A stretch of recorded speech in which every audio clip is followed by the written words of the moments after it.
This is the Not All Love and Light podcast. I'm your host, Romy, and my intention is to share everything that I'm learning, what I'm unlearning, and everything in between. Because growth is not all love and light. It's shadow, it's rebirth, and choosing yourself over and over again. Thanks for being here. Let's get into today's episode.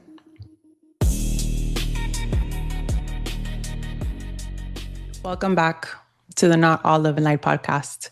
It was not my intention to be gone this long, to disappear. It's almost been a year and a half since the last episode aired, which blows my mind to think that it's been that long since that episode aired.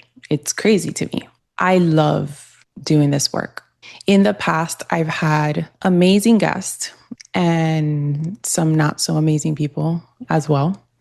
If you notice, there are a lot of episodes that have been deleted. I'm just not in alignment with these people. I'm in a space where I'm not going to allow anybody's energy, anybody's presence in my space that I just don't want. If the episodes seem a little bit out of place, it is what it is. It's my podcast and I can do whatever I want. With that said, the podcast needed a break.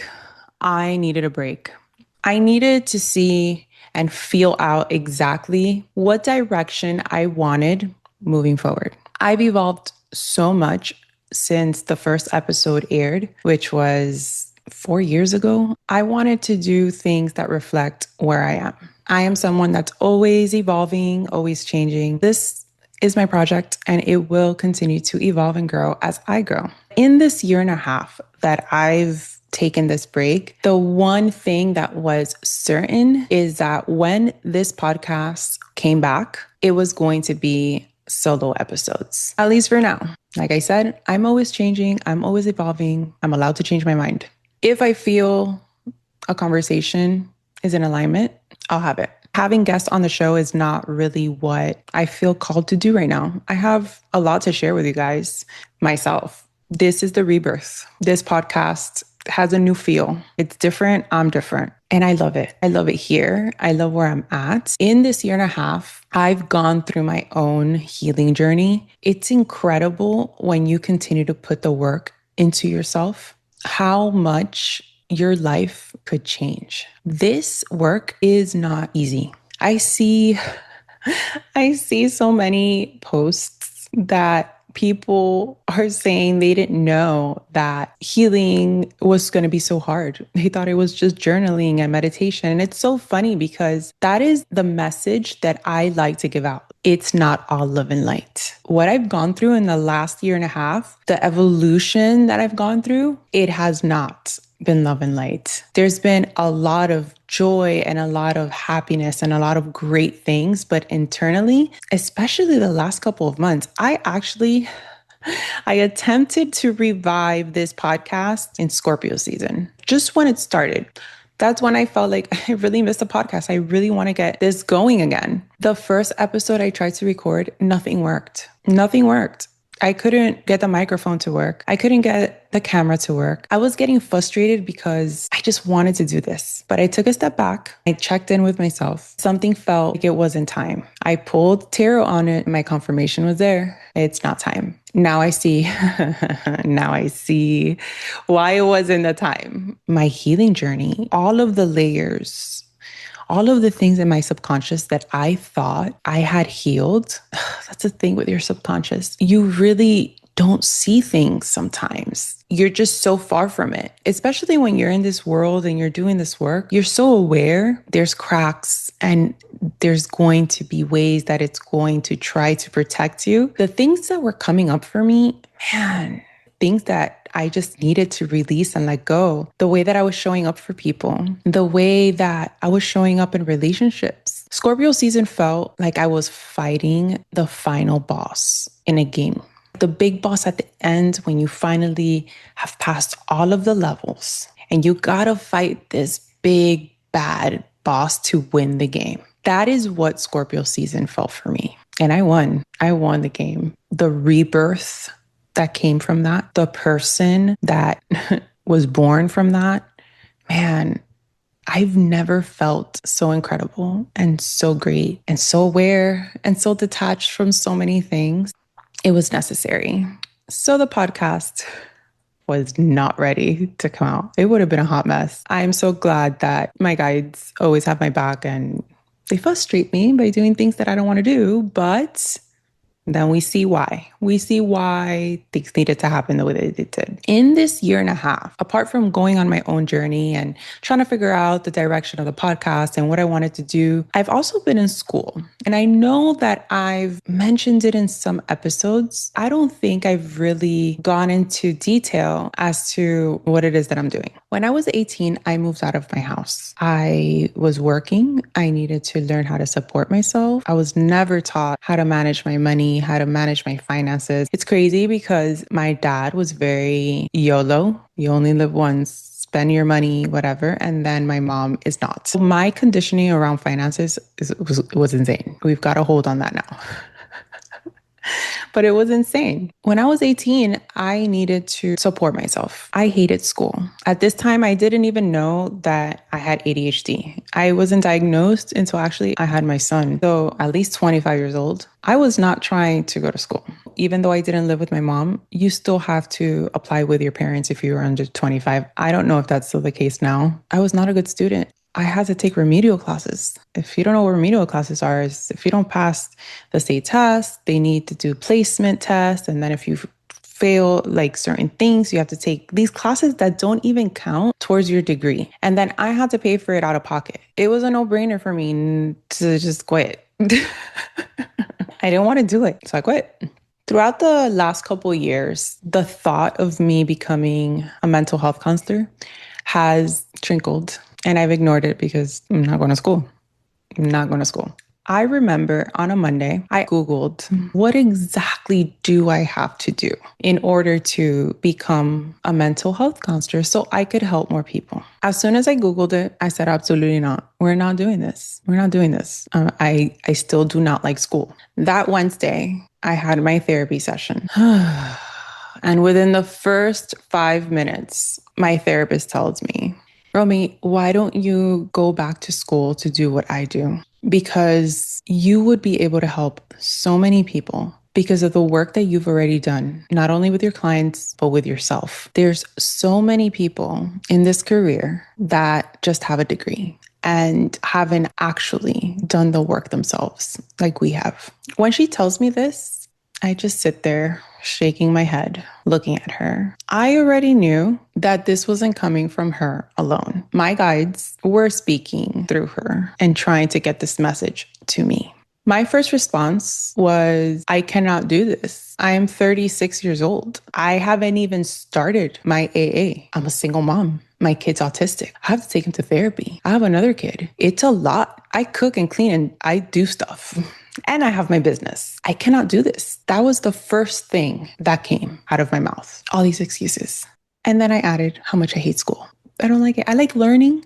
And someone with ADHD, if the topic doesn't interest you, you're going to check out. Then she started telling me the classes that I would be taking, how it would work. And then I started getting the full body yeses. I started getting goosebumps. And then I started crying because I knew this is something that I needed to do. No matter what my brain was trying to tell me, I'm being guided to do this. The thought that came to me the minute that she's telling me all of these classes is psychedelic therapy. That was the download that I got. You guys know from past episodes how I feel psychedelics are when used intentionally for your healing. That was the message that I got. And I got the full body yeses. I knew that I needed to do this. That same day, I applied to Miami-Dade College. This was on a Wednesday. That Saturday, my therapist had a workshop. There's like 20 people here. One of her patients, or somebody she knows, I'm not sure what the relationship is, brings her friend. The entire workshop, I feel drawn to this woman. Like, I need to talk to this woman. I don't know why, but the entire workshop, we weren't sitting directly in front of each other, but we were at an angle. And I just kept looking at her and my body kept pulling me towards her energy. So after the workshop was over, I went up and I introduced myself to her. And she asked me what I did. And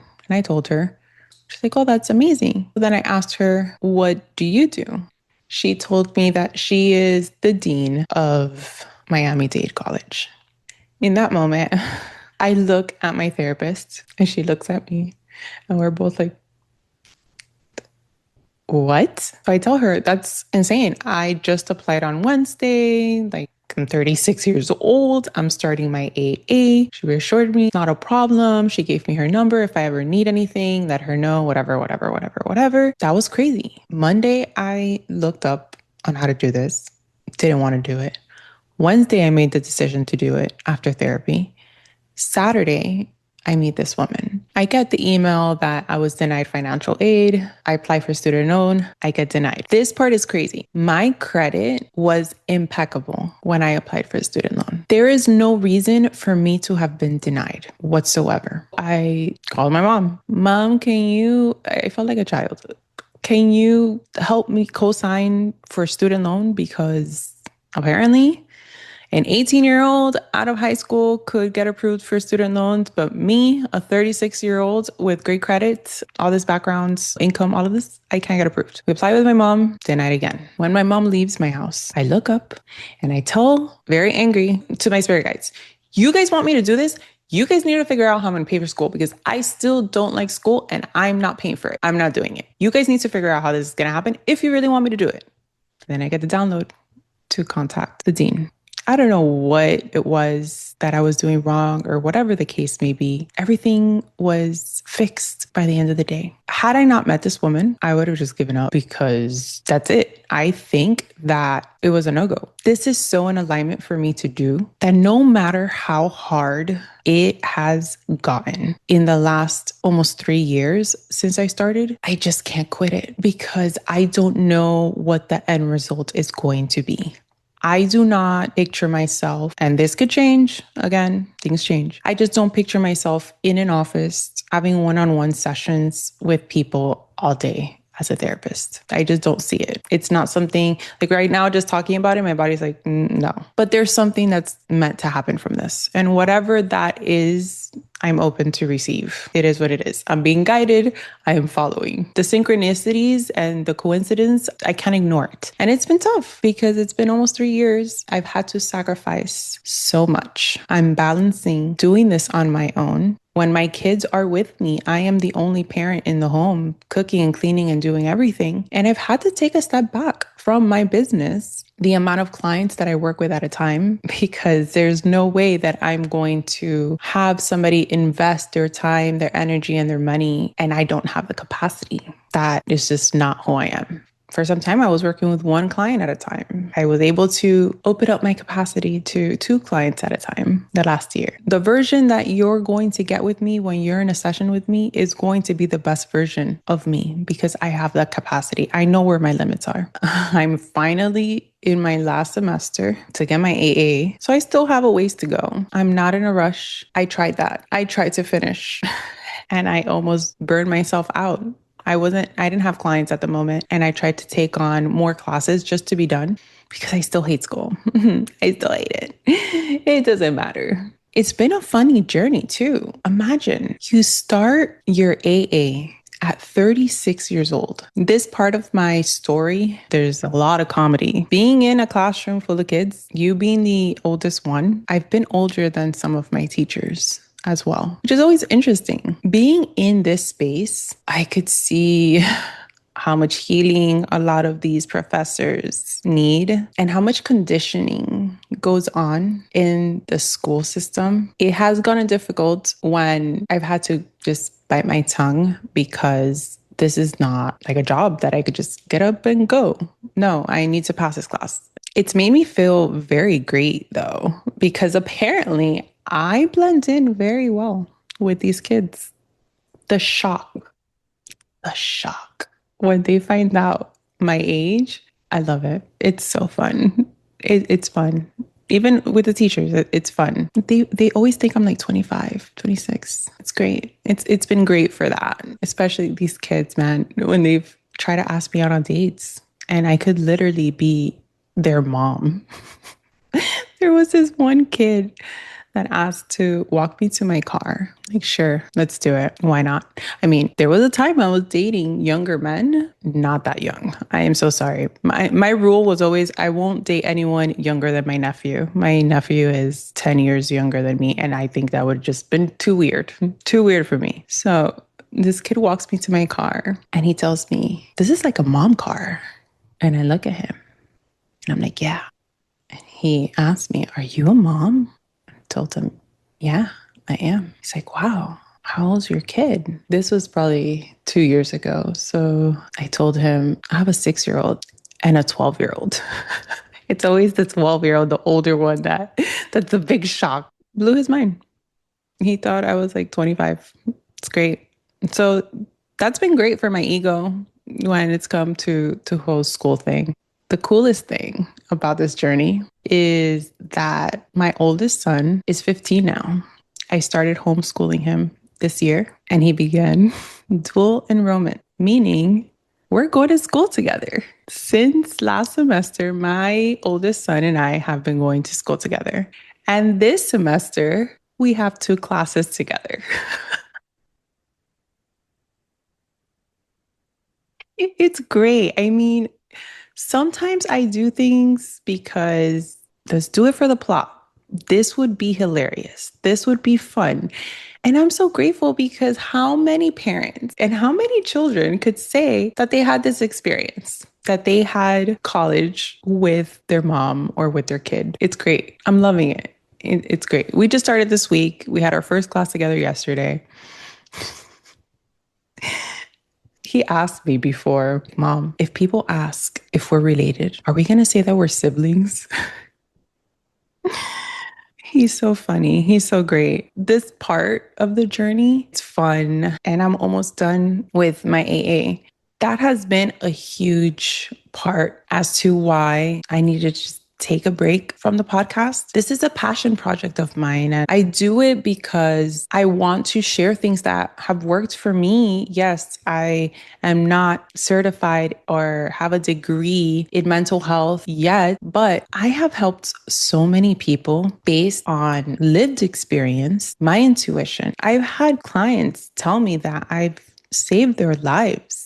My client Jules, I have her testimonial on my Instagram, and she shared that for the first time in her life, after working with me, she is no longer suicidal. And as someone who has experienced those feelings, I had my first attempt at 15. I was Baker acted. My dad took his life. For someone to tell me that statement, I do not take that lightly.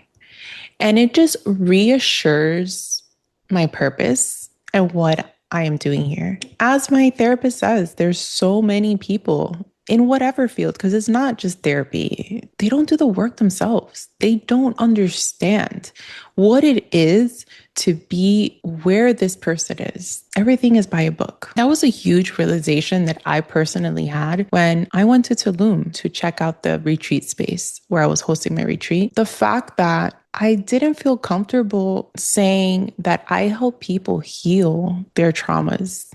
I teach them how to heal themselves and guide them. It was the trauma part because I didn't feel I was qualified. I realized that was part of my inner critic that was holding me back. Yes, I don't have whatever qualifications. I have my life coaching certification that I got with Tony Robbins, and I've done a bunch of, other certifications and all of this. And I could honestly tell you right now, everything that I've gotten a certification for, I just do whatever I feel called to do in that moment, whatever I'm guided to do. And it's different every time. The experiences people have is different every time. Once I had that realization that I was completely stepping into my power, this is what I do. I don't care who has anything to tell me about that. I know the work that I've done, not only on myself, because I continue to do the work myself, the way that I've helped other people, especially the people that I've helped in the last 2 years that have completely shown up in the way that they have. The more I continue to invest in myself, I get better. You could only help people as far as you've gone. When I got back from Tulum, my mom was borrowing my car and she picked me up from the airport. And we started talking about, personal growth stuff or whatever. And my mom tells me, I know this stuff, Romy. I know this stuff. This is what I used to do in New York. I was a social worker. This is what I have my degree in. And it just hit me that I forget that my mom has the qualifications to do the work that I'm not qualified to do. It was just reassurance that I'm on the right path. I'm doing what I'm supposed to be doing, and I don't need to shrink myself because of a piece of paper. What I've done for people and the way that I've helped them, there's no denying it. That was one of my big things this last couple months. I'm happy to be back. I have the capacity now to share with you guys. I'm showing up more vulnerable. I like to be in the shadows. I like to hide. But I know that my purpose is to share a lot. People come up to me and they tell me, oh, I heard in one of your episodes X, Y, and Z. And I'm always shocked because it comes from people I would never expect are listening. For those of you that have been here from the beginning, that continue to do the work, that continue to grow with me, I am extremely grateful. Some of you have supported me in ways that mean the world. This is only going to continue to evolve. I'm in a phase where there's been limits of what I could handle. This healing that I've done has made me such a much stronger person. I have so much more capacity now. I've always known my limits, but school was new to me. I knew my limits when it came to people. I knew my limits when it came to work. But with school in the mix and then having a kid with autism, things are unpredictable sometimes. You don't know what you're going to get. I just wanted to share a little bit about my story, what's been going on, because I'm not going to sit here and pretend I didn't ghost you guys for almost a year and a half. I hate using that word ghosting because ghosting is so stupid. People don't have the capacity to have conversations. I could understand if you ghost somebody you just met on a dating app and you just, oh, whatever, it's not. But people that you've actually had connections with, people that you've actually had relationship with, for you to just ghost them is actually insane to me. You're an adult. You should learn how to communicate. You're never going to have good, authentic, conscious relationships if you don't know how to communicate. And all you do is avoid. Ghosting is weird. Anyways, one thing I want to mention to you guys is that I have started a community. I haven't promoted it much. I want to give a shout out to the founding members, these people that show up immediately when it comes to supporting me. It's my way to, just like this podcast is a free resource. Phoenix Risers, this community is still growing. Every month we have a different theme. I create a workbook with different prompts. I explain whatever the theme of the month is. And we have a call once a month. In this call, you could talk about anything that's come up for you. You could ask questions. I'm there to coach you in this call. This is my lowest way of you receiving any type of coaching through me. If you want to ask a question anonymously, I have that set up as well.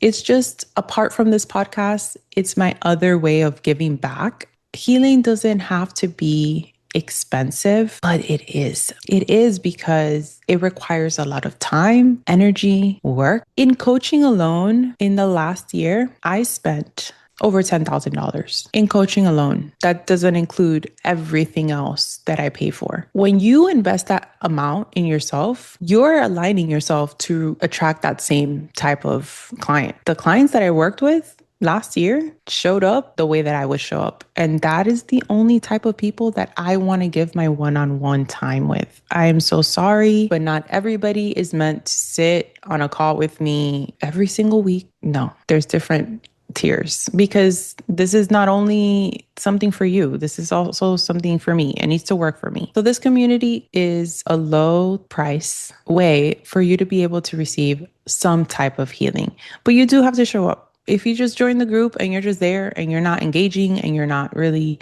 using it to your full potential, then you're just wasting your money and not going to work for you. Some people get the resources because I also include rituals. You guys know that I'm huge into astrology. I am not an astrologer. I'm not going to go into every single detail about the astrology that's happening and all of this. I'm not going to do that. But I love the moon. I'm a moon baby. I share my moon rituals. There's other resources. It's a great way for you to be able to work on yourself. Don't make excuses and stick to them. Because just like me, if I would have continued with the excuses and just stuck to them, I would have never gone back to school. I would have never allowed myself to be on this beautiful journey where I've met some amazing people. I've had some great experiences. Still don't like school, the homework, the testing. Oh my God, the testing statistics almost took me out. I actually failed statistics and had to take it again. And I passed by a hair. The struggle's been real. But don't allow your excuses to block you. If you feel you can't do something, then yeah, you're not going to be able to do it. The minute that I decided, of course I could do this, I could literally do anything. It's going to be hard, but I could do it. Your life will change. That's all I have for you guys today. I love you. I'm so excited for this rebirth, this new journey. I'll see you again next time. Thanks for joining me today on today's episode. It is greatly appreciated. If this episode resonated, hit something within you, share it, subscribe, leave a review so we could keep reaching the right people. And remember, it's not all love and light.